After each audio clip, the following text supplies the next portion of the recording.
What's going on? Late December, creeping up on Christmas. Found some treasures today. Not pawn shop treasures, but gun shop treasures. So I went to pick up my new 9mm carbine today. And the gun shop I go to takes consignments and they buy used knives sometimes. And I've never found anything great there. I found some things there, but they're usually way overpriced or they're full retail. Today I hit the jackpot. Especially it's super relevant because of the cold steel thing that's going on. And I'm not really a guy that buys a lot of cold steel. I think they're, great knives for what they are and great work knives and self-defense knives. But came across these and I just thought they were crazy cool. So I got 3 of these. I sold one today. I've already shipped it. And this knife. So these are the unusual ones I had never seen before. Sure some of you have. This is the cold steel triple action. This is the description: aircraft grade aluminum. Now granted, these knives are very old compared to what we collect, but these are made in Japan, which is to me is kind of unusual for cold steel. See, it says triple action. So the way Lynn Thompson describes it on the video is these were supposed to be kind of a replacement for states that didn't allow butterfly knives. So he has this guy turning tricks and flipping this thing. It's pretty cool. And I just thought these were just amazing because they're still brand new. They didn't have the box. The collector that brought them in there was supposed to bring the boxes back and didn't. Did have the box for this chaos. So I got 2 tantos, this tanto, and I sold one. And then I got this dagger, which is sharpened on both sides. It's a true dagger. And I just thought the pattern in this one is super cool. I've even kicked around the idea of keeping these. I think I will keep at least one of them. I put them up for sale. I'll see which one of them sells. But this here, I believe I'm going to keep. I did list it for sale, but I'm probably going to keep this thing. This is just a beast. I mean, look at this thing. I have found a few of these for sale, and this is not super expensive. It's probably worth about $150 now, maybe $100 on a bad day. But this is solid aluminum with a skull crusher, and I think it said SK steel, which I have no idea what it is. Probably similar to like an All-State. It is razor sharp. But this thing is a beast, man. You could go to work with this thing. I think I'm gonna keep this around the house just because it's badass.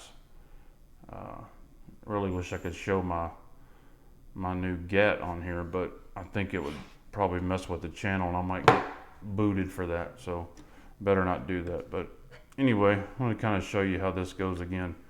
And the quality of this knife is just unbelievable. This one, you can't grab the blade and close it. You have to grab by the thumb stud, because when I tell you these things are sharp, I mean, they are stupid, scary sharp. The fit and finish is just amazing on this thing.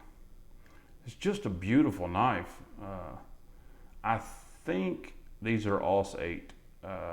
Someone said in the comments they made them in a couple of different steels, but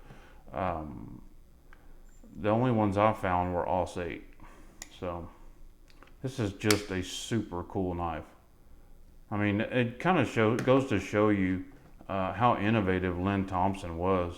And he's just a force in the knife community. Whether you love him, hate him, or indifferent, the guy had a place in our community and developed some really cool knives. I mean, some people, he's not their kind of guy. He's so extreme with the jiu-jitsu and the defensive knives and hanging, 50-pound weights off his knives. But he builds shit that lasts forever. I mean, this knife right here will be here long after I'm gone.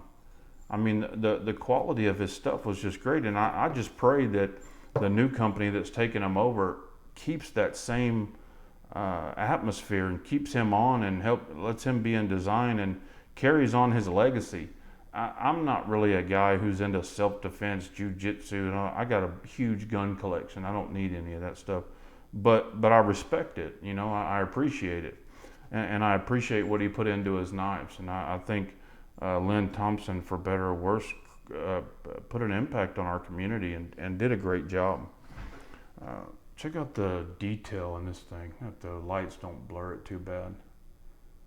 I mean, I wasn't even aware any of Cold Steel's knives were ever made in Japan, but I'm not a Cold Steel expert by no means.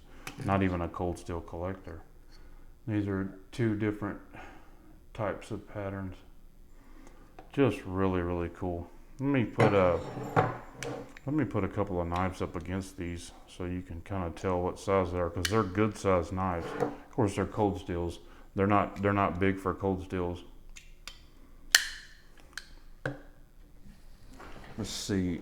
There's a knife everybody knows. The Rat 1. It's it's actually a little bit bigger than the Rat 1. And I got a really good deal on these. I can tell you I sold one of them and paid for all of them. Let's see here. The Arius. And one more. We'll do the Strider S&G. As you can see, they're pretty good sized Cold Steels. They're not big for Cold Steels, but they're big for regular knives. Anyway, I just wanted to share that with you. I just thought these were super cool. I'm probably going to keep one at least. It doesn't matter to me which one I keep. I'd like to keep the Tanto, but if someone comes along and buys a Tanto, I'll sell it. If somebody comes along and wants to buy both of them, I'll probably sell them. But this is the same thing. But if this one doesn't sell, it won't break my heart, because this thing is just badass.